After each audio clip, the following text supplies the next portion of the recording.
মানুষ আপনাকে কষ্ট দিচ্ছে, তাকিয়ে আছেন আল্লাহ। নিয়ামত, তাকিয়ে আছেন আল্লাহ। এবার আপনার সেই মানুষের দেওয়া কষ্ট তিল তিল তিল তিল করে আস্তে আস্তে সহ্য ক্ষমতার বাইরে চলে যাচ্ছে। আপনার রব তাকিয়ে আছে।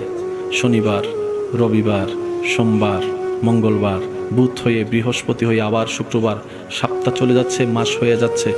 আপনি শুধু রবের দিকে তাকায় সবর করে আছেন। রবের যেই দিন ইচ্ছা হবে, রব ফেরেশতাকে বলবে, কিরে আমার বান্দাকে মাসের পর মাস, বছরের পর বছর কষ্ট দিচ্ছে, সেইভাবে ধৈর্য ধরে সহ্য করে আছে কেন? ফেরেশতা বলবে, আল্লাহ তোমার হুকুমের অপেক্ষায় বসে আছে, তোমার হুকুমের অপেক্ষায় বসে আছে। সে তোমাকে সন্তুষ্টি করার জন্য মুখ থাকার পরও গালির পরিবর্তে গালি দিচ্ছে না।